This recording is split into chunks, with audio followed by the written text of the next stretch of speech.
Assalamualaikum. Assalamualaikum to all. I am Dr. Sarvat Anjum. I am here to moderate a session on adrenal disorders. And today we have our speakers, Dr. Waqas Shafiq and Dr. Ali Asghar. And we have we have to move our session. And first, we have to start a talk with Dr. Waqas Shafiq. Dr. Waqas is a consultant endocrinologist at SKMH. Uh, Waqas. Sir, please. Assalamu alaikum. Can you hear me? Yes, sir, we are hearing you. Acha, theek hai. Let me share the screen. I think IT, please enable me to share the screen.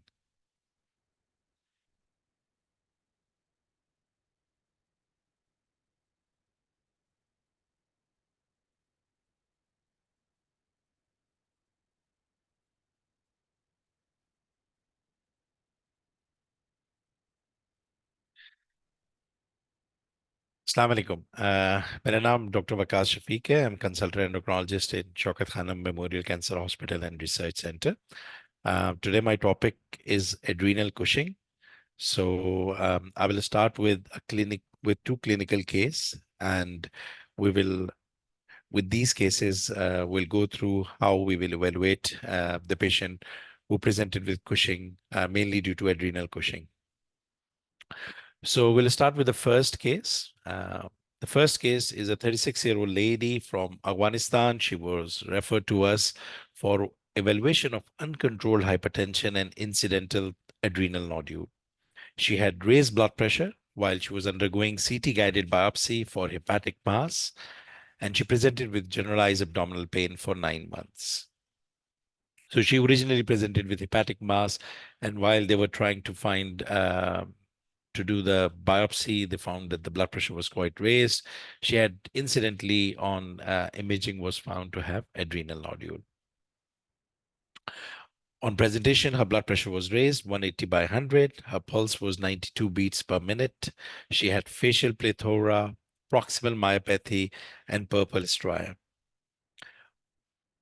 Full blood count suggests microcytic anemia with HB of 6.9, sodium was 141, and potassium was 3.06. Her LFT was normal. So that was our first case. Let's come to the second case. So the second case is a 30-year-old lady. She presented with right lumbar region pain for 3 months. She had increased facial hair growth and irregular periods for 5 months. She had no history of diabetes or hypertension. She was not taking any regular medications. Her blood pressure was 120 by 80, pulse was 70 beats per minute. Abdominal examination showed large right-sided abdominal mass. She had coarse hairs in the chin, upper lip, and lower abdominal region. There was no facial plethora. There was no purple striae. There was no proximal myopathy. Her routine blood, CBC, UNAs, glucose, and LFTs were completely normal. Now, do we think that the case number 1 got Cushing syndrome, or case number 2 got a Cushing syndrome, or either both of them got a Cushing syndromes? I think I will request the IT person to allow the participant to either raise the hand or send a message in the chat that how many feel, in fact, how many feel that it is case number 1 got Cushing syndrome just by listening to the options, like by actually listening to the history. So if anybody want to answer that, you can either write on the chat that either you believe it is the case number 1 got a Cushing syndrome, or case number 2 got a Cushing syndrome, or none of them got a Cushing syndrome. So chat wise, we're not getting any message. Anyone want to comment?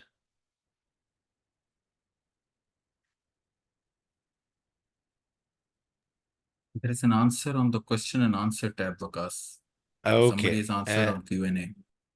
Okay, okay. So people believe case number one. Um, one. So majority believe case number one. Oh, that's the brilliant. So poll. So cast your vote. Um, can we put an option here that both case number one and two as well?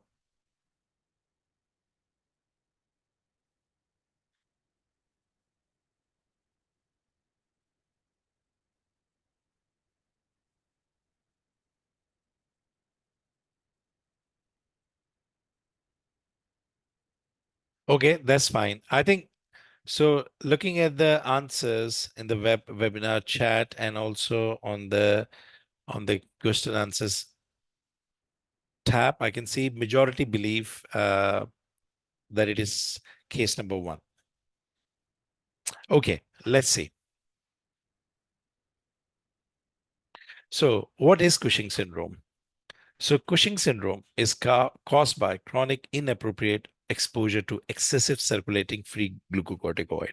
And as we all know that the most common cause of Cushing syndrome is superior physiological amount of exogenous glucocorticoid. We see there are a lot of condition people give steroids, either it is oral, either it is topical, um, or even inhaled. They are the most common cause of Cushing syndrome, which we see in clinical practice. Now let's come to the endogenous Cushing syndrome, because that's where we are more interested. So if you look at the endogenous Cushing syndrome, it is caused by corticotrophin. Is caused by it's corticotrophin dependent in 85% of the cases, and it's corticotrophin independent, which means ACTH dependent or ACTH independent in 15%. So 85% are ACTH dependent, 15% are ACTH independent.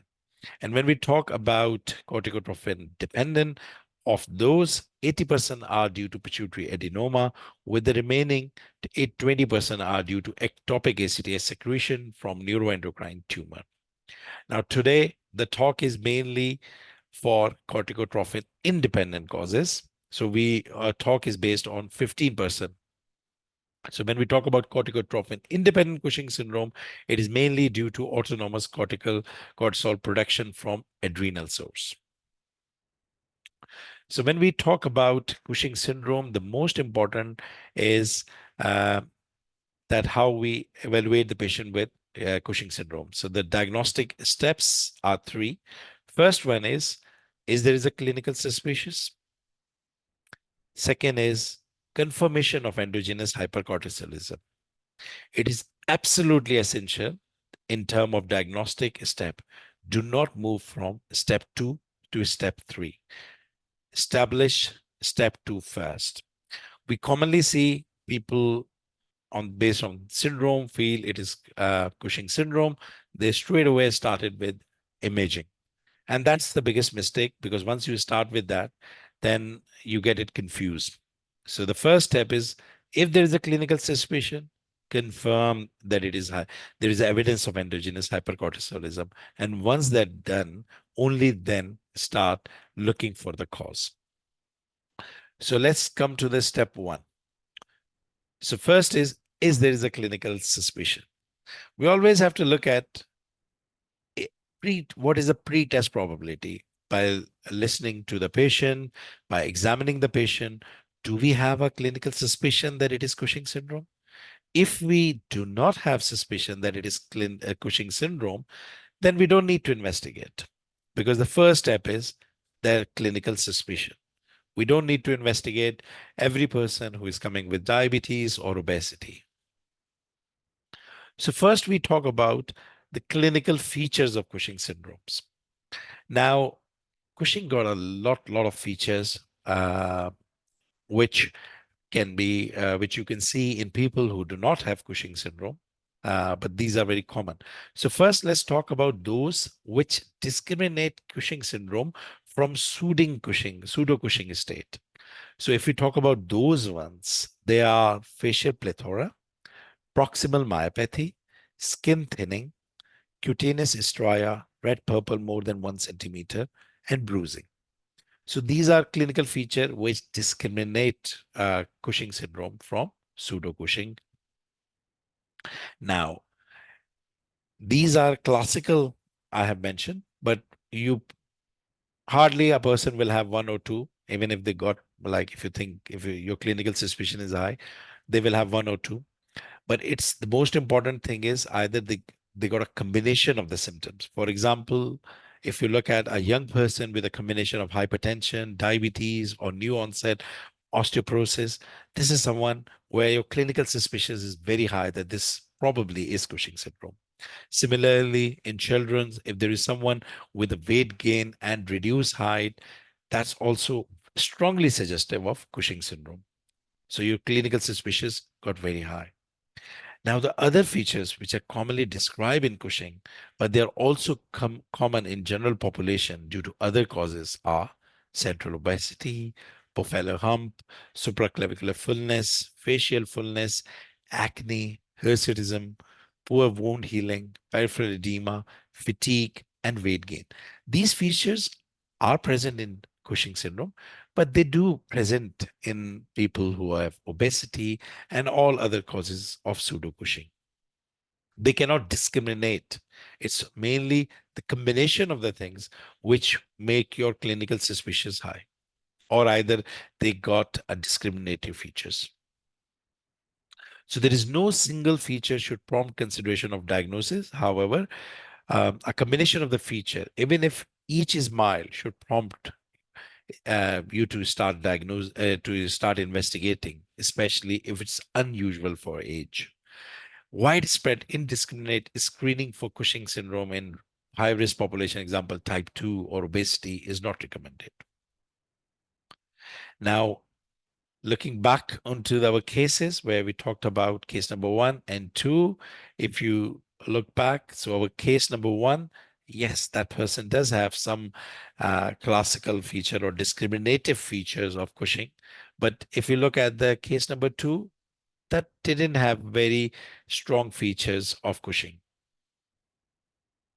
So now the next step is confirmation of endogenous hypercortisolism. How we can do that? Now we should perform one of the following tests for patient with suspected Cushing syndrome without exposure to exogenous glucocorticoid. These tests should not be done for someone who is already taking steroids. These are those ones which are not on any exogenous glucocorticoids. So you can choose either. First is 24-hour urinary free cortisol. You need 2 measurements. You can choose overnight 1 milligram dexamethasone suppression test. You can choose low dose dexamethasone suppression test. All these 3 are available in Pakistan. Third one, late night salivary cortisol. 2 measurement. This is not available in Pakistan to my knowledge, maybe now available. But to my knowledge, it is not available till yet. So let's look into the sensitivity and specificity of these tests. So UFC, urinary free cortisol, LNSC, that's a late night salivary cortisol, dexamethasone suppression test, either we are talking about overnight or either we are talking about low dose, which is hair. We can look into their sensitivities and specificity. So if we can look at the sensitivities, urinary free cortisol, late night salivary, overnight dexamethasone suppression test, or low dose dexamethasone, they all are sensitive. They got a sensitivities about 94 to 98%. When we look for the specificity, they are pretty good with UFC and late night salivary got about 93%, and these are about 90 and 92. So they both are quite sensitive and specific. Let's talk about each test individually because every test got their own issues, which we need to look at whenever we are ordering them. So if we talk about 24-hour urinary free cortisol, it is direct measurement of circulating free cortisol. 10% of the serum cortisol is unbound in normal circumstances, and unbound cortisol passes through the kidney. The majority is reabsorbed in kidney tubules. Excess circulating cortisol in Cushing syndrome saturate the binding protein, and excess unbound cortisol result in raised urinary free cortisol. over or under collection of the 24-hour specimen can affect the results. So it's very important to talk to the patient regarding the correct method for collecting the 24-hour urinary uh, for 24-hour urine collection. So the way to do is that the patient need to collect the urine beginning in the morning after the first void, continue throughout the day and night, and include the next morning first void as well. It is very important to talk to the patient, explain to the patient before asking the patient to collect the sample.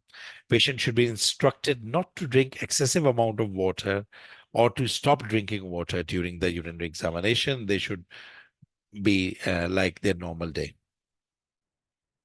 False positive results of urinary free cortisol can be seen in severe obesity, depression, anxiety, and alcoholism. Many commercially available antibody-based immunoassay for UFC measurement can give falsely high cortisol level due to cross-reactivity with the cortisol metabolite. So it is always important to know what method your lab is doing and what factors can affect the test. Falsely positive UFC can also be seen if urine volume is very high. Similarly, UFC can be falsely negative in mild Cushing syndrome, so 2 or more UFC sample is recommended. Impaired renal function, for example, someone who got EGFR less than 60, the sensitivity of urinary free cortisol is reduced significantly. So these are the factors which you have to consider when you are choosing the test. Let's come to the dexamethasone suppression test. The dexamethasone suppression test, we got two options here. Either we do a overnight dexamethasone suppression test, or either we do a low dose dexamethasone suppression test. So the dexamethasone suppression test is based on demonstration of impaired feedback mechanism of HPA axis, which is the hallmark of Cushing syndrome.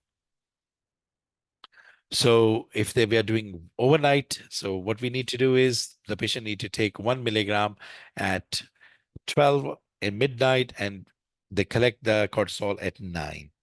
If you want to do it at 11, then they need to collect the cortisol at 8. For low dose dexamethasone, you give them 0.5 milligram of dexamethasone 6 hourly for 48 hours, starting 9 in the morning. And the last dose will be at 3 a.m. and the cortisol should be done at 9 a.m. on 2 days afterward. The cutoff point for normal response is 1.8 microgram per deciliter or 50 nanomole per liter, whichever values we are using. So now let's talk about some of the limitation with the dexamethasone suppression test. So dexamethasone suppression can be abnormal with failure to take or absorb dexamethasone properly. Medications such as rifampicin, phenytoin, phenobarbital, and alcohol can induce hepatic enzyme clearance of dexamethasone, thereby reducing the plasma dexamethasone concentration. Dexamethasone clearance can be reduced in patients with liver and renal failure. So that's another thing. When you are selecting which test to do, you have to look into these factors.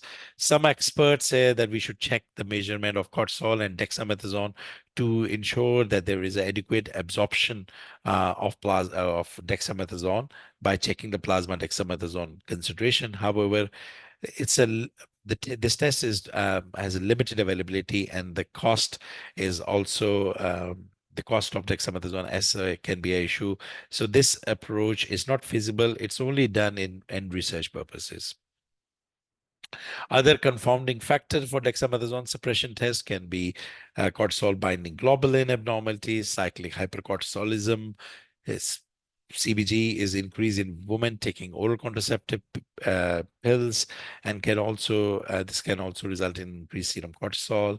In this test, other tests might be more reliable. Let's come to the late night salivary cortisol. So that's cortisol in the saliva is in equilibrium with the plasma cortisol. The measurement of cortisol in saliva is easy to perform at home, and it's a non-invasive test. 2 measurements of salivary cortisol are recommended. The cutoff point is taken as the assay upper limit of normal. As I say, it's not available in Pakistan. Now, if you look at the special situation For example, if somebody is getting cyclic Cushing, which we're not going to discuss today, but if there is, then they need to have a multiple measurements of 24-hour urinary cortisol or multiple bedtime salivary cortisol may reveal cyclic activity. If somebody got a renal failure, which is EGFR less than 60, then 1 milligram dexamethasone is recommended, as UFC can be falsely negative. In pregnancy or patient taking OCP, urinary free cortisol is a better choice because dexamethasone suppression test may be falsely negative. So we talked about these tests which you do to confirm endogenous hypercortisolism. So let's come back to our case one. So case one, we got overnight dexamethasone suppression test done. As we mentioned, for that one, the reference range is less than 1.8. So the cortisol should suppress less than 1.8. But let's look at here. The patient got a level of 41.48. So significantly raised, then underwent low dose dexamethasone suppression test as well. That was pretty raised as well. Because we were looking for, we were worried about either that person could have a adrenocortical, especially the patient had a liver lesion. We were worried about either the liver lesion which we are seeing is a MET, so either it's adrenocortical cancer. So that's why we looked at the testosterone level, because for people, especially those who got an ACC, adrenocortical cancer, they can have a secretion of both cortisol or androgen. So we check the testosterone, we check the DHEA level. The testosterone and DHEA level was normal. The low dose dexamethasone failed to suppress, and overnight dexamethasone suppression test failed to suppress. Plasma metanephrine level were completely normal. So that's our first case. So in first case, we have shown that this patient got evidence of endogenous hypercortisolism. Let's come to case two. Case two, overnight dexamethasone suppression test, 9.3, didn't suppress. DHEA sulfate, fairly high, 900. Testosterone, high. This is a female. Plasma metanephrine, normal. Renin-aldosterone ratio, normal. So in this case, if you look at the biochemically, there is evidence of endogenous hypercortisolism and androgen axis. So if you look at the bloods here, we can think this patient could have adrenocortical cancer because it is secreting not only cortisol, but also androgen. So we did the step one, which was clinical suspicious. Then we did the second step, which was confirmation of endogenous hypercortisolism. So we have done both these two steps, and both these steps showed us that there is evidence of endogenous hypercortisolism. Now, the third step is to find out the cause of Cushing syndrome. As I mentioned earlier, the most important is to confirm your diagnosis, to confirm that there is endogenous hypercortisolism before heading to this step. So now we need to check the ACTH level. So we need to check the ACTH level ideally on two occasions. ACTH lower than 5 picomole per ml indicate corticotrophin independent Cushing syndrome, whereas concentration above 15 almost always result from corticotrophin dependent pathologies. So values in between them need cautious interpretation between the patients with Cushing disease and adrenal pathology might have intermediate values. It is very important to collect the sample properly. ACTH is rapidly degraded by plasma protease. Blood should be collected in pre-chill EDTA tubes, and plasma should be collected by rapidly centrifuge and stored to avoid falsely low values. So let's come to case number one and case number two. They both have suppressed ACTH. So now we know it is ACTH independent Cushing syndrome. So when you got a stage suppressed, this meant we have to go for imaging. imaging of adrenal. If it was both were raised more than 15, then we will be looking for the pituitary or ectopic. But here, because it's suppressed, so we are going to look into the adrenals. So corticotrophin independent Cushing syndrome, cross-sectional imaging of adrenal invariably identify the adrenal lesion. Occasionally, we don't see anything on adrenal. It may be secondary to rare conditions such as primary pigmented nodular disease, or we need to question if the patient could be taking exogenous glucocorticoid. That's one thing which we always have to ask ourselves. So now we are into the imaging. So let's come to our first patient.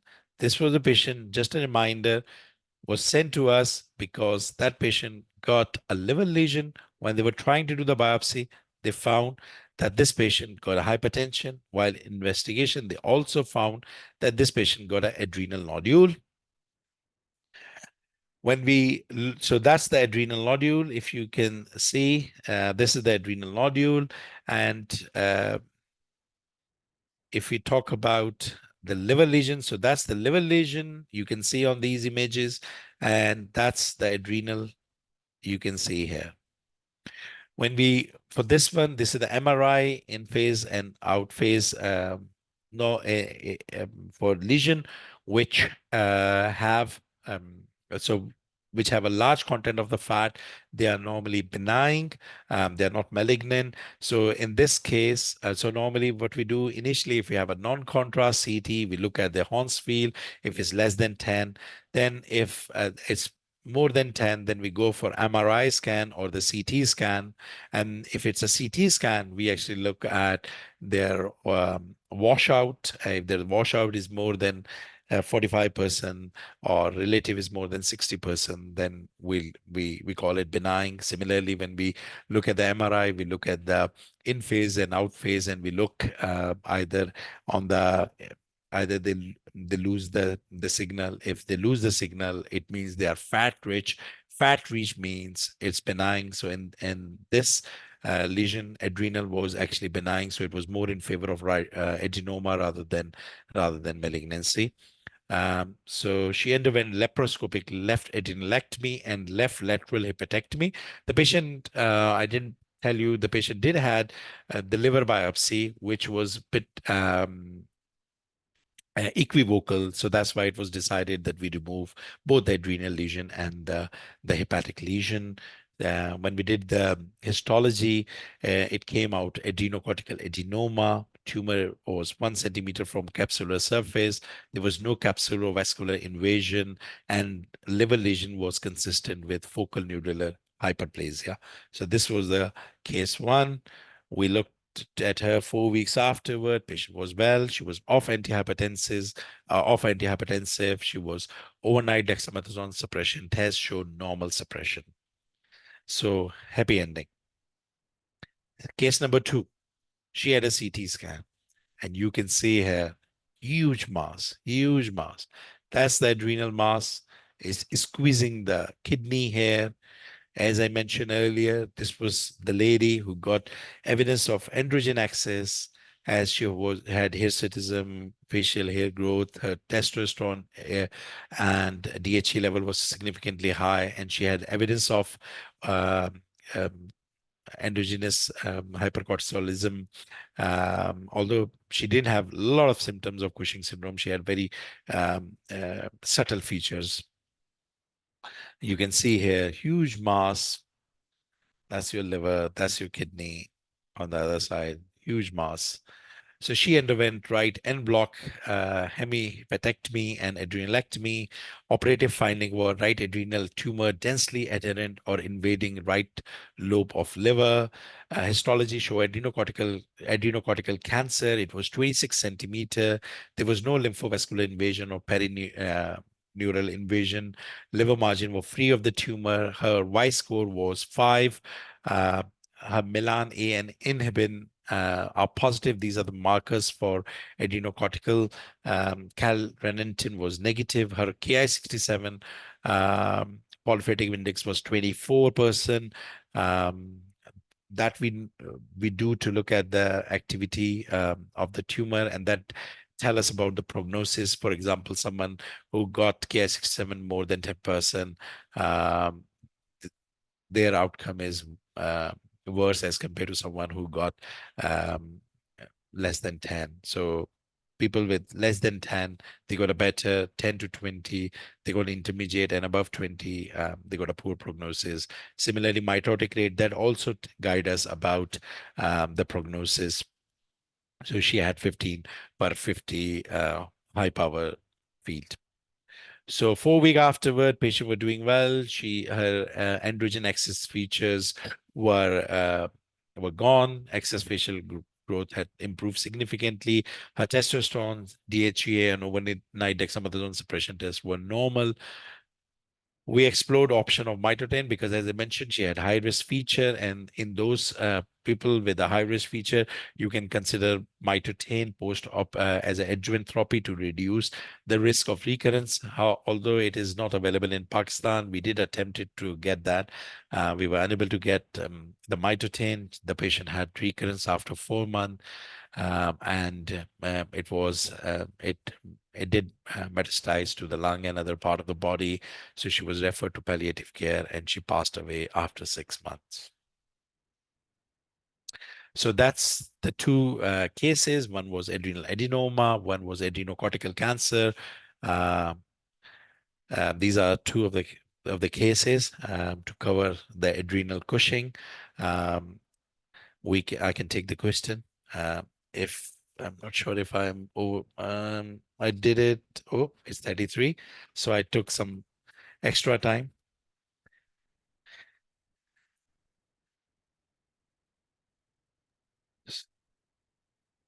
So Sir, I'm there not is sure. one question.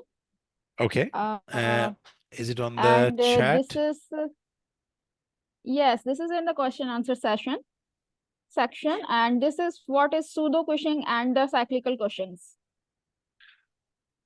Well, pseudo Cushing are actually means that there are actually, for example, there are people you will see, people with obesity, people with depression. They have a lot of features of Cushing, but actually they don't have Cushing. And the problem with these ones are when we talked about the limitation of the tests. So these tests can be abnormal in people who are obese, the people who got depression and things. So because Cushing got quite a lot of features which you can see in population, especially people who got obesity. So that's where the pseudo Cushing is. Cyclic Cushing mainly is one where they got excess cortisol. It's not present persistently. There are time when that's present. That's called the cyclic Cushing, and it's very difficult to actually confirm because when you do the test, it come back as normal, and that's why it's if you pick it on the right time, that's you can pick. So Cushing itself is always challenging, and cyclic Cushing is even more challenging. So the second question is, what drugs are available in Pakistan for patients who have inoperable lesion? So I assume you mean inoperable is mostly with a cancer, adrenocortical cancer. Adrenocortical cancer is very rare. Unfortunately, not a lot of drugs are available for adrenocortical cancer. If you talk about what hormone, for example, someone who is secreting a hormone and you want to prevent them from the side effects of the hormones, you can work on. So for example, someone who got a who's secreting cortisol, you can consider ketoconazole. There are other drug, not many are available in Pakistan. In Pakistan mainly it's the ketoconazole which is available, not many. Mifepristone maybe, but mainly is the ketoconazole which is available. In West there are a lot, mitoten, there are many other drugs as well which they use. Even people uh, with the Cushing, when there is inoperable, even the chemotherapies don't have. I mean, in adrenocortical, even if it's inoperable, even the chemotherapy doesn't have a very good results. Ectopic Cushing, well, today my topic is not on that topic, Cushing. So I think I will not touch that subject, but I think that's something is a completely separate. But I think when we talked about the regime, where we talked about how you in the step 2, if you got evidence of high ACTH, then you can do the MRI scan, and then if there is nothing on the pituitary or you think it's not coming from pituitary, then you can consider that test, like you can consider the venous sampling, etc. But I think today my topic is adrenal, so I am already I think take more time. So I think if I touch on that, that's the full topic. What does the raised DHEA level suggest? That raised DHEA and testosterone level suggests that the tumor was secreting androgen as well, because DHEA is mainly secreted from adrenal. So that tell us either this tumor is actually secreting DHEA. That's normally you see in people with adrenocortical cancer. Any preference for management of hypertension in these patients or treated conventionally? I think it's mainly the treating conventionally. The hypertension, yes, if it's a lot of if cortisol is very high, then you might consider considering ketoconazole or the treatment. If in patient low or high dose dexamethasone remain high and ectopic source cannot be found, what next? Uh, um, well, as I mentioned, well, I will not mention about high dose. In the low dose is mainly for screening. Now, a lot of things are actually for Cushing disease. I think that's a separate topic. I'm not covering this today because if I start talking on that, then half hour will go. So I think I'll leave this one for when we will talk about the Cushing disease. Was was MI cortisol done? Was cortisol done? As I cannot see.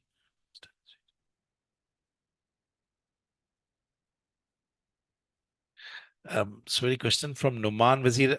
I didn't understand that, but what I will do, I will read it afterward and I will try to answer, or you can send the question again and I will answer there. Recording and things. Do we need two tests? Yes, we need two tests to confirm the Cushing syndrome. I will not take any further time. Over to Dr. Sarwat, and if there is anything anybody want to ask, they can put it on the question and answer, and I will try to answer it in the question and answer. Thank you so much, sir, for your such an impressive talk. And especially thanks for brainstorming two cases. And now, due to shortage of time, we are moving to second talk that is on the adrenal hypertension. It is given by Dr. Ali Asghar. He is the consultant endocrinologist at Liaquat National Hospital and College, Karachi. He is also the president-elect of the PAS. Sir, over to you. Bismillahirrahmanirrahim. Thank you very much, Sarwat, for effectively moderating the session. Thank you very much, Pakistan Endocrine Society, for inviting me and holding this fantastic webinar on adrenal diseases.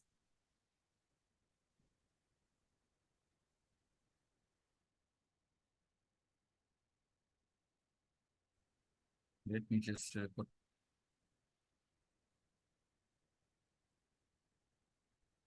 Can you see my screen now? Yes, sir. Okay, great. So let's begin. Bismillahirrahmanirrahim. My topic is endocrine hypertension. Waqas, you have fantastically set the tone for this webinar, and you have left a little time for me. I'm grateful for that.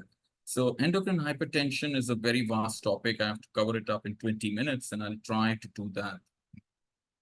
So let's move on with case number 1. I would like all of you to respond in the chat, and let's see who amongst you comes up with a quick answer, right? So let me just put my chat box open. That's it. 28-year-old Mr. Salman presents in clinic with high blood pressure readings at home, more than 150/90 consistently. His father had hypertension. He complains of severe lethargy, weight gain, as well as erectile dysfunction. On examination, his blood pressure is 155/93. Some of you still reaching to the diagnosis, you can just type in and think what it could be, right? Okay, he has diffuse goiter and he has delayed relaxation of deep tendon reflexes. So you've got the answer ready with you, or why the hypertension is there. Yeah, is the chat open? Any one of you? Okay, so don't see any responses yet. I move forward. Lab workup shows TSH of 98.5 and a free T4 of 0.36. So this is the case that we see pretty often, hypothyroidism, primary hypothyroidism. And you see simple case of hypothyroidism presenting as hypertension. And many a times we miss these simple cases of primary hypothyroidism who present as hypertension.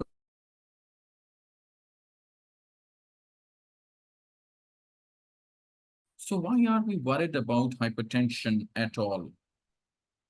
So look at this. Now, established hypertension will affect kidneys, the heart, the brain, leading to chronic kidney disease, myocardial infarction, heart failure, ventricular fibrillation, stroke, and all of these leading to death. So morbidity and mortality just goes up. And that is why we are worried about hypertension and, more importantly, endocrine hypertension today. So when we talk about hypertension, we have got primary hypertension, which is 85 to 90% of hypertension, and secondary hypertension, which the numbers and percentages constantly increasing as we have more modalities to diagnose things now. Secondary hypertension being 10 to 15% at the moment. So if we see in less than 40-year-old, we see that 30% of hypertension is secondary hypertension in people who are less than 40-year-old. And this number is actually squeezing because of the more obesity and insulin resistance that's coming in the recent decades. We are seeing more of essential hypertension actually coming in. In children, 50% of hypertension is secondary hypertension. So as the age is going low, our focus on secondary hypertension becomes even more intense. So when we talk about secondary hypertension, we are talking about cardiovascular causes or endocrine hypertension or renal hypertension. Now, today I'll be talking about endocrine hypertension, and thankfully I'll not fully remain focused on adrenals. I'll try and swing here and there as well. So this is the slide, endocrine hypertension, and this is the crux of my presentation. It's a very busy slide. I'll move forward and decipher this slide further. So let's move on to case number 2. Be with me on the chat so that we can communicate, right? So case number 2, 18-year-old Mrs. Seher presents with chronic diarrhea, palpitations, and weight loss. And let's see who diagnoses the case pretty early, as I say. On examination, her blood pressure is 160, 95 millimeters of mercury. She has hand tremors, diffuse goiter, proptosis. And you all have already diagnosed that this is a case of hyperthyroidism, right? TSH is suppressed, FT4 is high, TRAB is positive. And you all know that now the diagnosis is refined to Graves' disease. So a simple case of hyperthyroidism coming in the clinic with palpitations, diarrhea, weight loss, hypertension, and again, the simple case of Graves' disease. So when we think about hypertension and when we think about endocrine hypertension, yes, a lot of it is focused on adrenal glands, but we need to be in check whether it's another gland abnormality. So coming up to causes of endocrine hypertension and adrenal dependent causes, we have got 3 major diseases like primary aldosteronism, which is common now and becoming more and more common, pheochromocytomas and paragangliomas, and Cushing syndrome. And Waqas has very beautifully presented adrenal Cushing's just before me. There are more causes that are linked with the genetic causes as well, hyperdeoxycorticosteronism axis, the congenital adrenal hyperplasia, not the common variety, but the uncommon ones like 11 beta hydroxylase deficiency, 5% of CAH, and 17 alpha hydroxylase deficiency, and also the deoxycorticosterone producing tumors. Then we have apparent mineralocorticoid excess, the 11 beta hydroxysteroid dehydrogenase deficiency, which may be genetic and acquired, can be because of the licorice that comes with the herbal tea. So other causes, so we have seen adrenals to a little bit, we have seen thyroid, parathyroid dependent causes. So even hyperparathyroidism can present with hypertension. And then the pituitary dependent causes where we have acromegaly, growth hormone excess, even growth hormone deficiency can lead to hypertension. Cushing's disease, thyroid-dependent causes. We've already discussed a couple of cases like hypo and hyperthyroidism. And then secondary hyperaldosteronism, where we have the renovascular hypertension. Other causes include obstructive sleep apnea, where you have daytime somnolence and increased blood pressure, obesity, which is rising and causing more of hypertension because of obesity, insulin resistance, metabolic syndrome, and again, testosterone deficiency in males can also lead to hypertension. Vitamin D deficiency and has also been linked to in many studies and systemic analysis as being very closely related with hypertension. So when we talk about hypertension, we know that much of it is primary, essential, and some of it is secondary. But of course, in many patients, and especially with the rising obesity and insulin resistance and metabolic syndrome, there is more of essential hypertension that is coming up in the younger age as well. So it's important to identify the clues where we need to go on and find a reason whether there is any secondary hypertension or not. So hypertension in less than 30-year-old without positive family history, hypertension and hypokalemia, severe hypertension, more than 160 systolic and more than 100 diastolic blood pressure, resistant hypertension, which is uncontrolled or poorly controlled hypertension on at least 3 antihypertensive drugs, malignant or accelerated hypertension with end organ damage, fluctuating hypertension, hypertension in adrenal incidentalloma, positive family history of endocrine disorder like men, pheochromocytoma, and thyroid disease. So these are some of the clues that bring you closer to diagnosing a secondary reason for endocrine hypertension. So again, symptoms are very important. So starting from the clinics and history and then your examination and then comes your lab investigations, we try and pick up clues whether there is anything that give you clues towards secondary hypertension. So again, headaches, sweating, palpitation, flushing, weight loss, weight gain, all these symptoms should raise our ears about considering secondary and especially endocrine hypertension. On examination, abdominal striae, a thyroid bruit, lab investigations, potassium disorders like hypokalemia, hypercalcemia, hypo and hyperthyroidism, and hypercortisolism after suppression testing. And in radiology, of course, we see adrenal masses. We had a lecture on adrenal incidentalloma last time by Dr. Asghar. And again, asymmetric renal size, whether there is any polycystic kidney disease. So this is the very system that is causing hypertension in patients who have endocrine hypertension related to adrenal glands. So this is the angiotensinogen, which gets converted into angiotensin 1 through activation of renin, through renin stimulation. Angiotensin 1 through ACE gets converted into angiotensin 2, which promotes the release of aldosterone, and both aldosterone and angiotensin 2 then helps in tubular normal saline, sodium chloride reabsorption and potassium excretion, also water retention and volume expansion. So this is the whole physiology that works beautifully. Errors in this system can lead to endocrine or adrenal hypertension. So let's move on to case number 3. So now we already discussed hypothyroidism, hyperthyroidism. We said parathyroid, hyperparathyroidism can be a reason for hypertension. And we talked about a little bit about obesity and metabolic syndrome and obstructive sleep apnea. Moving on to case number 3. This is a very typical case that we see in our clinics day in and day out. So be with me and I'll need your support in moving on forward with this case. A 56-year-old man presents in your clinic with 20-year history of hypertension. 20 years history of hypertension, poorly controlled on 5 medications. He's on lisinopril, 20 milligram daily, spironolactone, 50 milligram daily, hydrochlorothiazide, 25 milligram daily, metoprolol, 100 milligram daily, amlodipine, 10 milligram daily. And despite these 5 medications, his blood pressure is still 165, 110. Now we see in our clinics patients coming up with 2, 3, 4 antihypertensive medications and still blood pressure hovering around in ranges more than what are ideal. So Can anybody just think out loud in the chat box? I mean, what condition you would think of in this particular case? He's 56, of course. He was diagnosed with hypertension at the age 20 years down the road when he was 36, right? And now he's 56. He's in the age bracket where we suspect more of essential hypertension. He's on 5 medications and still uncontrolled. What is the condition that you would think of when you're sitting as and thinking, can it be a secondary hypertension? Can it be endocrine hypertension? Renovascular hypertension, okay, good. Anything else? Renovascular hypertension, atherosclerosis, okay.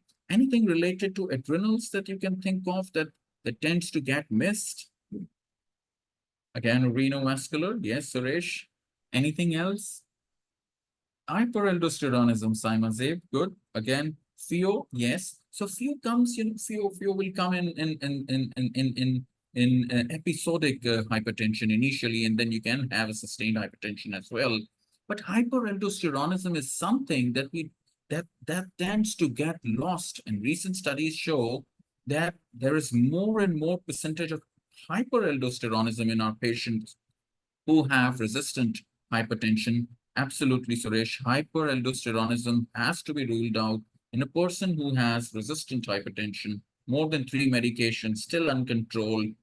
When he was diagnosed, he was 36, but of course, he was not picked up at that point in time. So moving forward, clues to primary aldosteronism again. So hypertension and hypokalemia. But remember, hypokalemia is sometimes when we talk, we think hypokalemia is going to be there in all patients. Now, it may not be there in all patients. It's usually seen in around 30% patients. The rest may not have hypokalemia, especially this person was already on spironolactone. Again, resistant hypertension, severe hypertension, more than 160/100, adrenal incidentalloma and hypertension should be worked up for aldosteronism.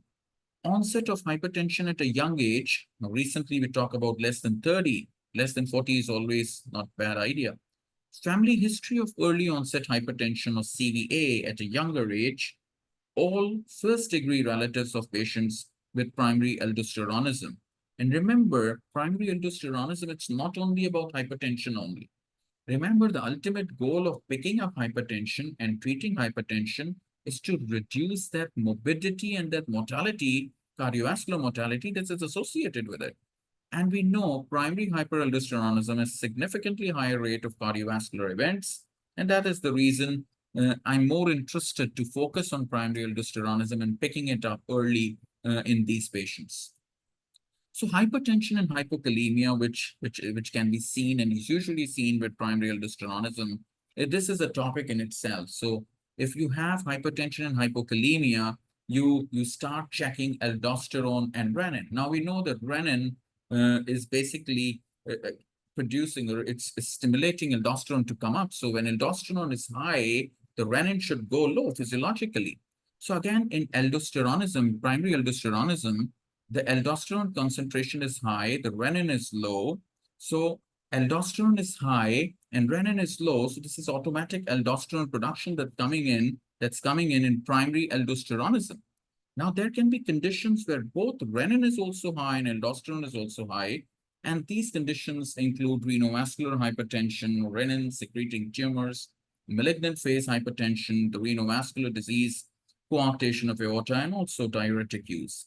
And then there is a situation where the primary aldosterone concentration and the renin activity both are low. And these are the conditions where a lot of genetic defects are present, like congenital adrenal hyperplasia, TOC-producing tumors, and 11-beta hydroxysteroid deficiency, Little syndrome, and in all these, there's hypertension and hypokalemia with low aldosterone and low renin.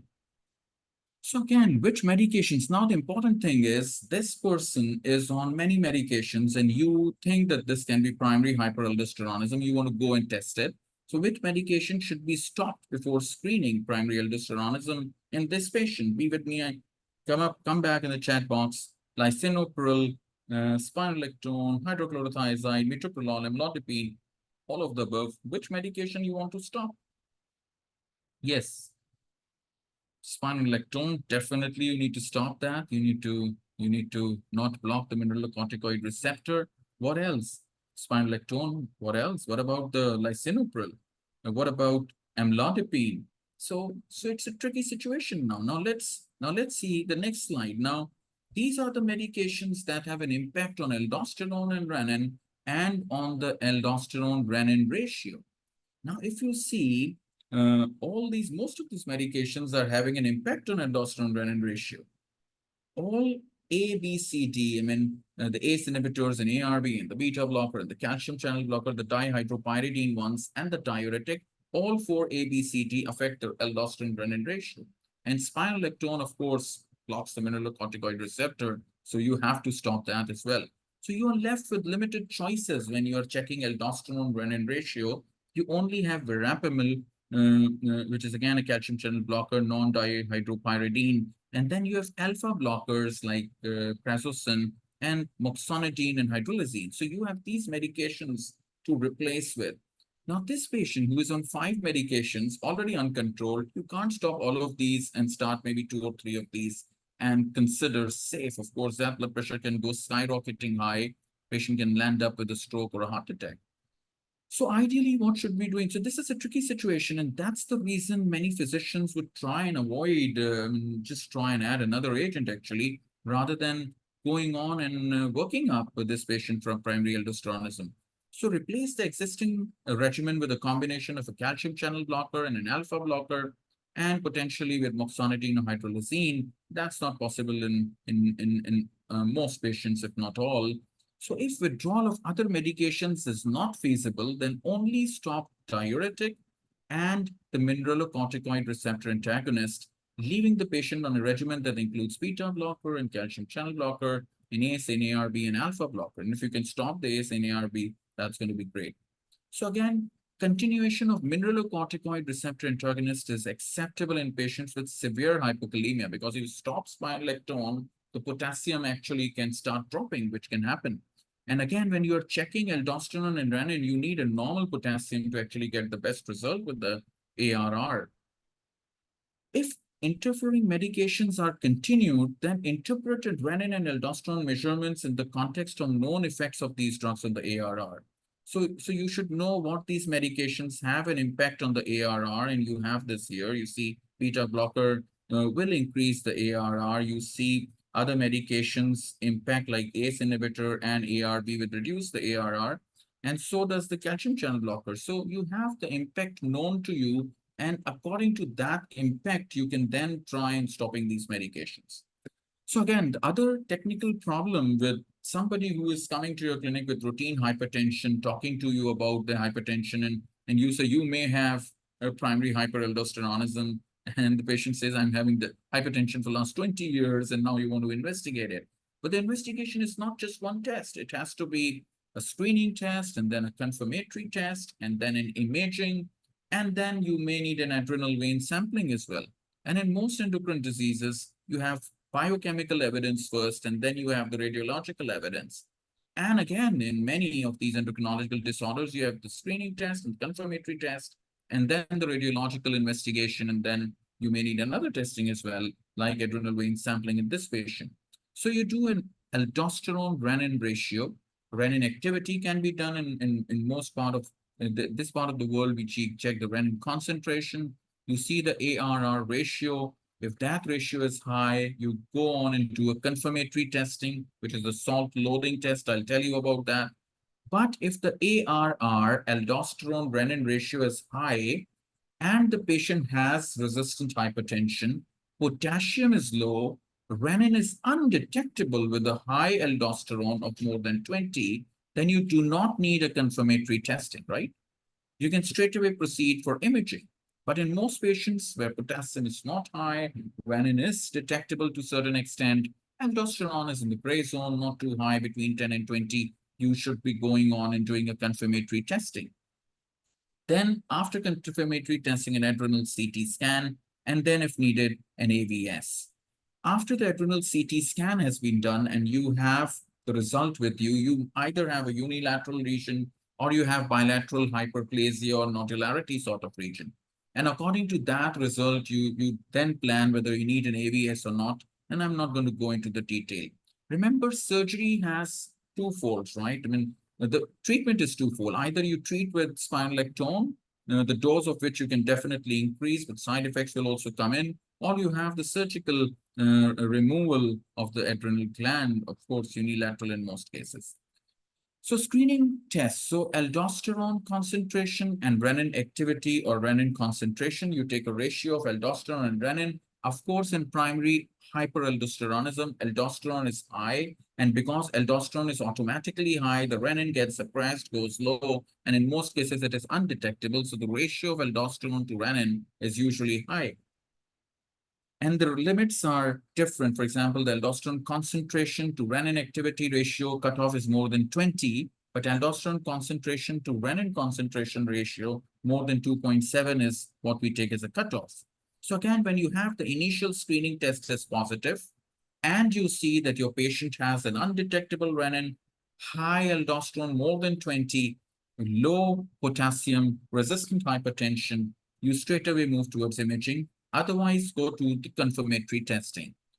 Now, I'm not going to the detail of confirmatory testing. You can go on and read. This is oral salt suppression test where you give oral salt, and it's an IV salt loading test where you give IV salt.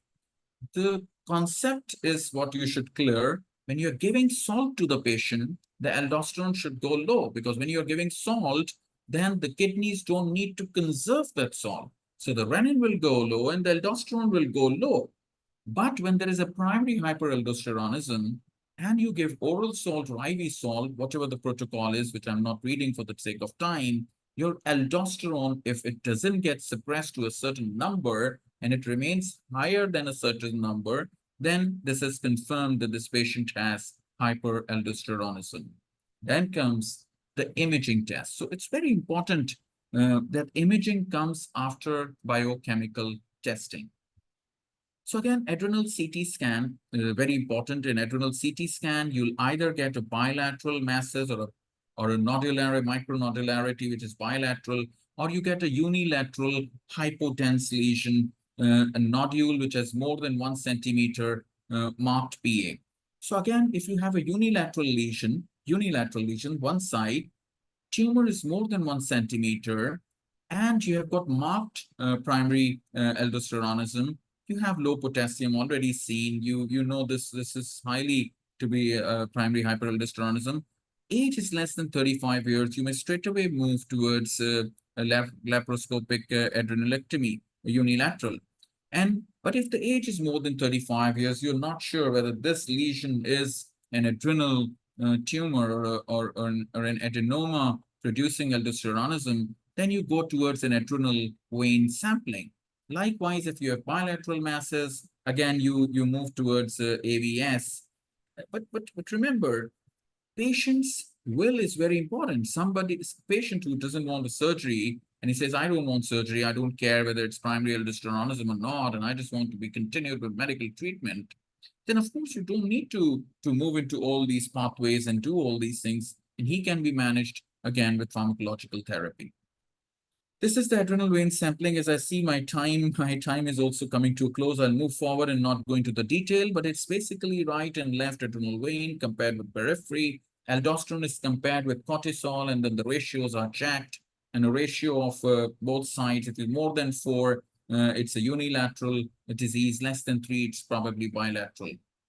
So again, principles of treatment is very important. Remember, it's not only, say, in hypothyroidism, you could have given only hypertension could have been treated with an antihypertensive, but you needed to diagnose that hypothyroidism because there can be there are other things that are linked with hypothyroidism. So it's not only about blood pressure, it's controlling the other things that are associated with these diseases. Coming up to the next case, 27-year-old female presents in the emergency room with severe headache, palpitation, and sweating. She presented with similar symptoms twice in the last 1 month. She's recently married, let me tell you. Her blood pressure is 185, 115. Her blood pressure was also elevated last time she was seen in the ER, but it was attributed to anxiety and headache. No family history of hypertension. Will you consider secondary hypertension in this case? Okay, so they say pheochromocytoma. Okay, so again, pheochromocytoma is something that can get missed because Patient gives you a history that I went to a certain GP, the blood pressure was high, comes back to you, the blood pressure is normal. You always remain in a fix whether the blood pressure has been high or not. But again, I think FEO has a very low percentage, probably because it doesn't get picked up. So FEO or paraganglioma, you have spell-related symptoms like anxiety and diaphoresis, dyspnea, epigastric and chest pain, headache, hypertension, nausea and vomiting, pallor, palpitation, and tremor. And chronic symptoms, once you have those catecholamines getting released again and again, you get this fatigue, generalized increased in sweating, hypertensive retinopathy, hyperglycemia, resistant hypertension, orthostatic hypotension, congestive cardiac failure, and you can get a global myopathy, cardiomyopathy as well, painless hematuria, and weight loss. So again, when you have FEO, there are a lot of medications that can actually hamper your measuring of metanephrines and normetanephrines in the blood and in the kidneys and in the urine. So again, tricyclic antidepressants, antipsychotics, bispirone, MAO inhibitors, cocaine, levodopa, labetalol, cetalol, the list goes on. And you can always check this list before you order the test. So you need to stop all these medications at least 2 to 4 weeks prior when you're checking. Again, there are foods that are known to increase catecholamines, right? Vanilla, banana, cocoa, dark chocolate, walnut, citrus fruits, tea, coffee, pineapple. A tea addict like me who takes 8 cups of tea every day and has to check his levels of catecholamines, has to stop taking tea for maybe a couple of hours before the test is done. So again, biochemical testing, first, and then you go towards the radiological imaging. So when you see the test, it's metanephrines and normetanephrines that are tested. The plasma metanephrines have a higher sensitivity. For a positive case, it will detect, and most of the times, 99%. Specificity is more with the urine metanephrines, 98%. So usually in clinical practice, if you combine the urinary and the plasma metanephrines, you have a high sensitivity and specificity to detect these cases. Again, evaluation and treatment of catecholamine-producing tumors. You discontinue interfering medications. Clinical suspicion is high. You go towards urinary and plasma testing, the metanephrines and the normetanephrines. And if the suspicion is low, you take a more specific test like a urine 24-hour urine metanephrine testing. If the urine testing is more than 2 times the upper limit and the serum testing is 2 to 3 times the upper limit with a strong suspicion, there is no more confirmatory testing. Thank you very much. So you can directly go towards the imaging. Now, in this case, again, you do a CT scan of the adrenal glands or an MRI. The CT scan of the abdomen will tell you, focusing on the adrenal glands, whether you have an adrenal FEO. Remember, you still can have a paraganglioma, which may be extra-adrenal. You've seen it in the bladder. You've seen in the headache neck region. So, well, again, so first doing a CT scan of the adrenal region, if you have negative imaging, then you can go for a PET scan or an iodine 123 tagged MIBG scan. And again, if you have an adrenal lesion and it's more than 10 centimeter, then you should also this patient get worked up for a metastatic disease and consider genetic testing in this particular patient. The important thing is when you're sending this patient for surgery, there has to be an alpha and beta blockade before the patient lands up into surgery. So you start alpha blockers 2 weeks prior to surgery, and then 3 to 4 days before surgery, you also start a beta blocker to actually block that alpha beta receptors so that the patient doesn't go into hypertensive crisis when he is in surgery. Moving forward, case number 5. So you see 2 50-year-old women. Now, you've already done you have already taken a webinar last week. Dr. Abrar presented adrenal nodule. Waqas also touched upon this. So give me the right answer for this, right? So again, you see 2 50-year-old women with adrenal incidentalomas. Axial CT images of their adrenal masses are shown. Which patient should be screened for FEO? Now, this is a patient who has a Hounds. I'm sorry for the bad quality of the picture. This patient has an adrenal nodule with a 1.2 Hounsfield unit. Will you screen this patient if this was an adrenal nodule? Will you screen this patient for FEO even if he has hypertension? Should this be screened with a 1.2 Hounsfield unit? nodule there? Yes or no? Yes. Less than 10, benign, and less than 10, no FEO. Yes, no. So of course, you say no, fantastic. So you're not screening this for FEO, but somebody, another scan, similar patient, 35 ounce field unit, that's a FEO. That can be a FEO. That can be malignant as well, of course. Yes, fantastic. So good. So screen for FEO if the Hounsfield unit is high. Case number 6, so 29-year-old female presents in clinic, and I'm not going to go into details of this because I'll finish up with this case. Waqas has already done a good job. 29-year-old female presents in clinic with lethargy, body aches, and weight gain. On examination, she has proximal myopathy.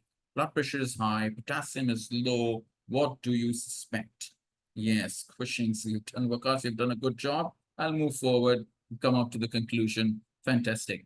So endocrine hypertension is common amongst cases of secondary hypertension. We should keep our threshold low for investigation. We should be open to history and examination points to actually just pick up these cases. Hugely undetected cases. The reason is maybe due to complex testing and diagnosis, screening tests, confirmatory tests, radiological tests, your AVS. So this can get difficult sometimes for patients because you call them again and again. So better thing is to counsel them initially that if we go into testing, this can be the time frame and this can be the testing that can take place. Minimal clues should be taken for framing suspicion. Screening test should be the first step. And with this, I think I should thank you all for patient listening and communicating well with me on chat. Thank you very much. So if there are any questions, we would go to the question and answer box. Sarvat, we have time, right?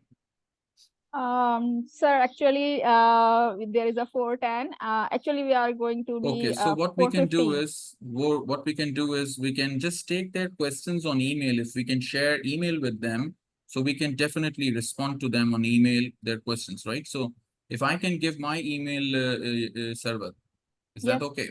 Okay, yes. so I'm writing my email on the chat box. Just send whatever questions you have and I'll be responding back to you. Hopefully by tonight. We are already up time, right? So it's Dr. Asghar. Oh, Sarvat, I've sent to you actually. So this is okay. So this is Dr. Asghar, Drasghar,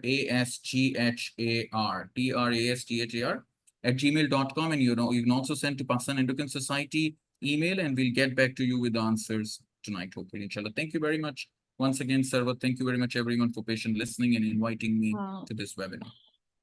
Sir, very much thankful to you for your such an extensive elaboration of the topic in such a short time. And I am really appreciating for the presence of all the audience. And we are especially thankful to all the speakers and the Pakistan Endocrine Society for arranging such an important sessions. These sessions really help us in the better management of the patient. We hope the further sessions in the future as well. So I am ending this session today's session, and inshallah we will soon meet you again with another webinar. Thank you to you all. Thank you. Thank you. Thank you. Thank you.